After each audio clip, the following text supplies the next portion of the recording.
Hey Giants fans and football fans, welcome to Giants Grit channel, your fan channel with some realistic, sometimes biased views and reviews without the theatrics. So let's get started. Last night, Giants lost to the Cincinnati Bengals 17-7. It was a defensive battle, or just both teams were crappy offensively. I mean, we're going up against one of the top quarterbacks in Joe Burrow. He only threw for 205 yards, but he had a 47-yard touchdown run, which obviously was the difference in the game. Overall, take away that play, the Giants played defensively very well. Offensively, we only scored 7 points. I mean, what does that tell you?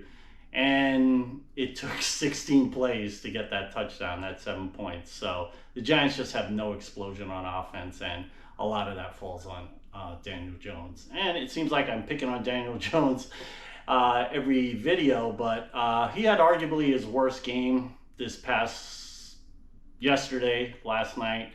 He since Minnesota, since the first game, he's just missing open guys. He's panicking. He's leaving the pocket. He's making his offensive line look worse than they were. And they pass blocked decently last night. But, you know, the occasional rushes. For instance, All-Pro Trey Hendrickson had 2 sacks against All-Pro offensive tackle Andrew Thomas. But Andrew Thomas might be hurting a little bit. So, but nonetheless, I thought the offensive line overall played at least average, and you can't expect much more than that. So that's my summary of the game, that basically the difference in the game was quarterback. If you swap quarterbacks, you give us Joe Burrow, even in a Joe Burrow mediocre game, it's still better than Daniel Jones. And again, this is not the anti-Daniel Jones channel, so I'll move on with the regular summary. So that's it for quarterback. As far as the running backs are concerned, rookie Tyrone Tracy is a good player already, and he should start. He should absolutely start. I don't care when Devin Singletary comes back. He definitely should be backing up Tyrone Tracy. Tyrone Tracy should be getting as many touches as reasonable. He had 17 carries for 50 yards and 6 catches for 57 yards. But he did the opposite of Daniel Jones. He made his offensive line look better than they were, because the Bengals were clogging up the middle. There were very few holes up the middle, but he managed to hit the edges a few times. So he did a lot of it on his own, including 2 very important fourth down runs that he basically did a lot of it on his own with good vision, good quickness, good power, just overall.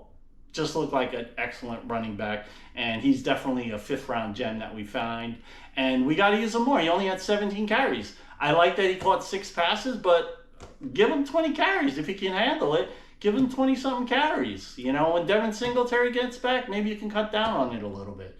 So moving on to the wide receivers, Darius Slayton also had 6 catches for 50-something yards. A couple of them were contested. He also looked like he got hurt in the end zone. It was a bad throw again by Daniel Jones, but he was all right. But you know, he's taking a beating, kind of like Malik Neighbors was taking a beating as he took over the #1 receiver. Daniel Jones, unfortunately, is not leading his receivers as he should, so they can get yards after the catch. But they're also taking a beating because he's throwing slightly behind them, and you know they're having to reach back for him, and the DB's just smoking him. So Wan'Dale Robinson, he caught 5 passes for 50-something yards. He had a couple first downs in the first half. Looked like usual Wan'Dale Robinson, very solid for us. Second half, he got targeted once on a 4th down where we turned it over on downs when someone else was open. I believe Tyrone Tracy was open on that. He missed a lot of open guys yesterday. I don't even need the all-22 camera to see that. Jalen Hyatt, he caught 1 pass for 8 yards on our 3rd and 10. It's just he's kind of the biggest disappointment. I was expecting big things from him his second year, and he's got one catch on the whole year. He's been our deep threat. He's clearing defenders out, no doubt about that. But after a while, he may not even be doing that. Teams may just not care about him. They might send one guy and just, look at him there, but they're probably not gonna send safeties back there. So he really needs to get some targets. So hopefully he steps up. Isaiah Hodgkins had one catch for like 6 yards, but I mean, maybe he should even start over Jalen Hyatt, because at least he's a threat in the red zone and in short yardage, and can definitely block better than Jalen Hyatt. So it's really unfortunate. So moving on to the tight ends, Theo Johnson, he seemed to block pretty well. When he stayed in for pass protection, he looked good, stuck to his man. Got the edge a couple of times, and he had 3 catches. And he had 5 catches last week against the Seahawks. So hopefully they'll start throwing to him more, because he could be a weapon. I mean, he's not going to be a star, but he could be a solid weapon for them. So I'm hoping moving forward that they'll go to him more often. Bellinger and Manhurts they were just there for blocking. And moving on to the offensive line, like I said earlier, offensive line, they played okay. I would say below average to average. Jones made them look bad. I mean, there was a couple of Thomas gave up 2 sacks. They got another sack. But Jones also, he had some time where he couldn't find someone and either had to throw it away or he ran it. That's another thing. Jones ran.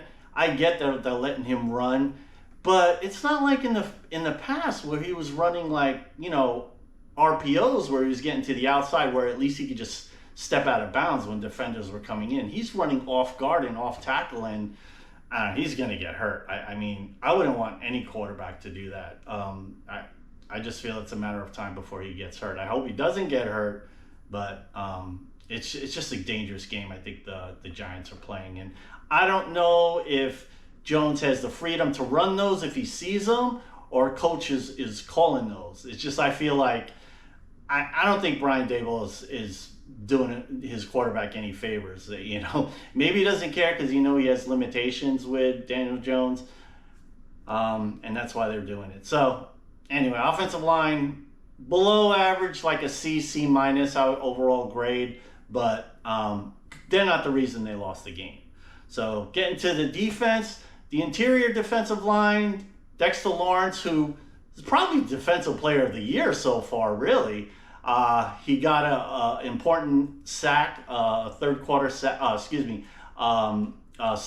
sack on Joe Burrow, which is the 7th sack in 6 games, which is really awesome for a defensive tackle. He was probably his most quiet game of the year, but still solid. Elijah Chapman played well. He got good pressure and he set up other guys. So I'm really excited for him. I think moving forward, he is that defensive tackle pass rusher that they're looking for. Nacho and DJ Davison, they didn't stand out good or bad. So, and overall, the interior defensive line, they played well enough. Moss had like 6 carries for 13 yards. And Brown had, I think he had 10 carries for 53 yards, but the other one was a 30-yard touchdown run at the end when basically the Bengals were running out the clock. So that was just the game-sealing touchdown already. They were already lost. So, but overall, they stopped. You take away Burrow's long run, which I kind of blame that on the play call and also the safeties. I don't know what the heck the safeties were doing on Joe Burrow's long TD run. He's not a quarterback it was more like a quick skip than an actual run. Joe Burrow is one of the best quarterbacks, but definitely his running ability is not top notch, and he runs for a 47-yard touchdown against the Giants. What can you say? So and moving on to the edge rushers. The edge rushers had the best game. Brian Burns played like the player that we traded for, and the contract we gave him. He had like 8 tackles, 2 tackles for losses. He had a sack, a bunch of pressure, and he did it all at key times too. It's like going forward, I would love if he balls out like this for the rest of the year, he'd be a defensive player of the year candidate himself. So hopefully moving forward. Kayvon Thibodeau was out and Azeez Ojulari substituted for him. And Azeez had like his best game in years since his rookie year. He had 2 sacks, 2 tackles for losses, and a ton of pressure, and he had a lot of tackles.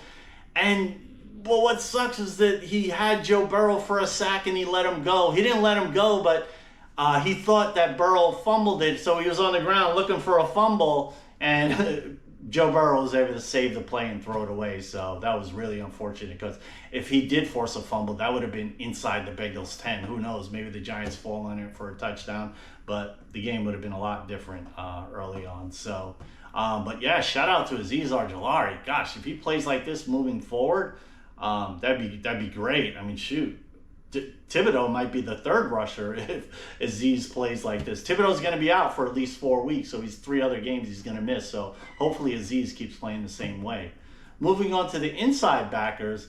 The inside backers, Bobby Okereke, he had a good game. He forced a fumble, had a few tackles, struggled a little bit in some pass coverages, but he's just not having the impact that he had last year, where he was really playing excellent. So, and then as far as Michael McFadden, he played a good game. He forced a fumble at the end there where, gosh, it looked like, oh man, if the Giants recovered that, they would have been in good shape to possibly win the game. And Darius Muasi, he came in for a few times. I think he was subbing for Micah McFadden on some third downs, and he didn't play. He didn't stand out good or bad. Micah McFadden is usually good for missing a couple of tackles a game. He didn't miss any, but he seemed to come off blocks kind of late. So he made tackles, but they were like turnaround, after the runner or the receiver got a couple of yards here or there. So as far as the secondary, I thought the secondary played very well. I mean, the Bengals got 2 of the best receivers in Jamar Chase. He's one of the top receivers. I mean, between him, Justin Jefferson, and maybe CeeDee Lamb are the top 3 receivers. Maybe you could say A.J. Brown's in there. But regardless, you're going up against a top 3 receiver in Jamar Chase, and they held him to 5 catches for, I believe, 52 yards. And he did make a nice play. They were playing him really weird in Flott. Cordell Flott guarded him, as Chris Collinsworth said, 1st and 2nd down, and on 3rd down, Adoree Jackson covered him, and they did well. Flott gave up like a 30-yarder and almost like a fire drill scramble where Burrow was able to get it out to him. So, I mean, you can't ask Flott to do any better than he did. And Cordell Flott might be our corner too. Moving forward, so they might not have to go corner that high in the draft next year after all. So it was one of the bigger concerns, and I think Cordell Flott is stepping up. I hope he continues to play the way he is. Deonte Banks had a good game. He was on T. Higgins. Collinsworth was making a big deal about, T. Higgins was playing so well. He had 7 catches for 77 yards. He's averaging 11 yards a catch. I mean, they basically held him in check. I mean, and Banks tackled well. He didn't get much after the catch. Part of it's how the routes they were running. They were running a lot of dig and turnaround routes. So, but yeah, Banks played a solid game. He came off his best game last week and, played well this week against a very good number 2 receiver. Drew Phillips was solid again. Made a nice tackle for loss. Solid in coverage. In a good way, quiet, but you wouldn't see anything. There was nothing, did nothing bad on film, and he's just an excellent tackler. Adoree Jackson, as mentioned before, he played well on 3rd downs against Chase. He got really lucky because Jamal Chase dropped a pass that probably would have been a very big play, and that Adoree was definitely beaten on that play, but somehow. But fortunately, he dropped it. So, one bad play by Adoree Jackson. So, as far as the safeties are concerned, they didn't play bad, but they didn't play good. They both messed up, especially rookie Tyler Nubin. He messed up on Joe Burrow's TD run. He looked like he was running in the other direction, like he went to go cover a wide receiver. And he somehow should have saw Joe Burrow running the other way in his peripheral vision. I mean, who knows? You're not under the helmet on there. But unfortunately, that was a big play for the game, and Joe Burrow running for that big touchdown on their first possession. That was a big play. Jason Pinnock probably had his, I don't want to say his worst game, but yeah, he's also guilty for missing Joe Burrow there. He got lost. He got lost in coverage when he should have turned around and saw Burrow and saved it from becoming a touchdown. It's one thing if it's a long run. And then for a second, so yeah, so Pinnock didn't have a good game overall, and then he missed a tackle. He missed a fumble recovery when Micah McFadden forced a fumble. Him and Tyler Nubel missed it. So, I mean, they didn't lose the game for the Giants, but man, they could have won it. With a couple of heads up on watching for Burrow's TD run and a heads up if one of them could recover. They both missed fumble recovery on Micah McFadden when the Bengals were trying to run out the clock there when the game was still in doubt. So overall, the defense played well. The offense did not. Most of it was unfortunately on Daniel Jones. So, well, we'll try and regroup next week. They got the Eagles are in town, or I think we play at the Eagles. So come on, Giants, you got to do it. Hey, everybody, please like and subscribe to this video. Let's get those crappy AI fan channels down on the YouTube algorithm. So let's go, Giants.